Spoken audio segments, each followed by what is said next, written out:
Welcome back, guys. This is becoming really quickly becoming a series of just me booking stuff that WWE did and me trying to do it maybe better, maybe worse. That's up for you guys in the comment section. Today is a tough one. Today is the Undertaker streak and how it should have ended. Now, we all know it ended at WrestleMania 30. A lot of people believe it wasn't supposed to end and it accidentally ended because the Undertaker was concussed. No, it was really supposed to end.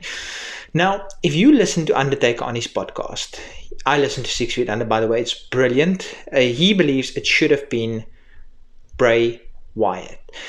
Now, I'm not going to go piggybacking Undertaker what he said, even though I think Bray Wyatt could have been good. He doesn't think Brock Lesnar needed it. Brock Lesnar was already a megastar. Do I think Brock Lesnar needed it? Probably not. He was already a megastar and this just made him a super duper uber megastar.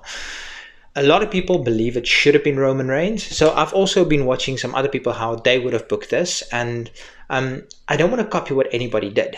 Just so I watched a couple of people. So a lot of people believe, some people believe it should have been John Cena because that's an opportunity for John Cena to turn heel.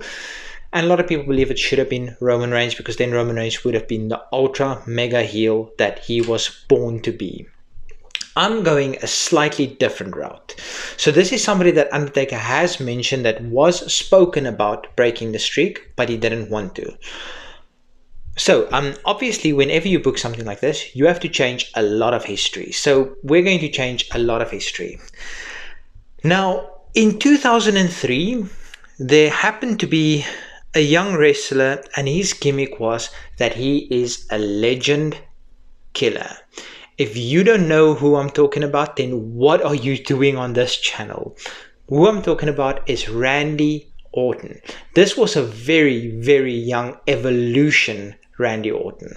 So a lot of things has to happen for this to take place. He was already in Evolution. Evolution was the future, the past, and the present.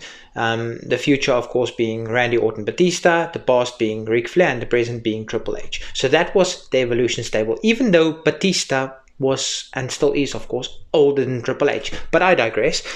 So during 2003, Randy Orton became the Legend Killer. Now, what legend is better to kill than Undertaker's streak? I can't think of many. Now, how do we get from Randy Orton to Undertaker? So this is what I would do. Randy Orton, throughout the end of 2003, begins with his whole legend killer gimmick, and he becomes completely unraveled and completely obsessed with destroying and killing legends. He's, after all, the legend killer. This leads us to the Royal Rumble. Now, the Royal Rumble, traditionally, the winner of the Royal Rumble goes on to WrestleMania to face any champion of their choosing. So 2004 Royal Rumble was, of course, won by Chris Benoit. I think it's a brilliant Royal Rumble, obviously not spoken about enough because of obvious reasons. But let's put that to the side. Let's have Randy Orton win the 2004 Royal Rumble. I know this is very early in his career, but you guys wanted me to book this, and I can't go John Cena, I can't go Roman Reigns, I can't go Bray Wyatt because that's all already been done. So I'm just going completely off the handle. So 2004 Royal Rumble, Randy Orton wins. He goes out on Raw and they ask him, which champion are you facing? Are you facing Triple H, his own Evolution member? Or I believe on SmackDown at the time, was it Kurt Angle? Was it someone, no, it wasn't Eddie Guerrero. Anyway, that's beside the point. No, was it Eddie Guerrero? Kurt Angle or Eddie Guerrero, one of those two. Anyway, that is completely beside the point. No, it couldn't have been Eddie Guerrero because he won it in 2005. But I'm going off completely on a tangent. This is really... When did Kurt... Anyway, help me out in the comment section. Who was the SmackDown champion at this time? I know it was Triple H on Raw. Anyway, that is, like I said, that's completely irrelevant. So, now Randy Orton, he goes out and he says, I don't want a champion, but I want to face something of someone. And he says, I want to face this streak. And now we are going to WrestleMania. We are building to WrestleMania, and nobody wants this match to happen because you're spitting in the face of tradition. And why can't Randy Orton spit in the face of tradition? He's this young up-and-coming star. He's spitting in the face of tradition. The tradition is you go up against the champion. He's like, it's not always been the tradition. First couple of Royal Rumbles, Didn't happen. Ric Flair, my hero. Ric Flair, he won the championship in the Rumble. So it's not necessarily you win a championship shot. You can win anything you want, and I want Taker at WrestleMania.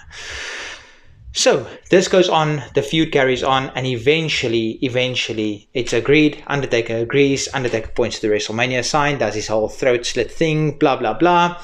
Now a couple of things need to happen at the Rumble, at Mania. So at Mania, this was Mania 20, it was the Rock and Sock Connection versus Batista, Flair, and Randy Orton. You can take Randy Orton out of that match. It can be Rock and Sock Connection versus Batista and Flair. Normal, standard tag team match. The World Heavyweight Championship match is now just between Triple H and Shawn Michaels. It's now a personal thing. Benoit's not in that match anymore. And the Taker-Kane match, which was anyway pretty horrendous, that doesn't happen anymore. Now it's Undertaker versus Randy Orton. Randy Orton wins and he beats Undertaker clean. But not an easy win, but he beats him clean. So what have we done now? We have now created a main event heel. Beating the Undertaker streak will turn you heel, no matter who you are.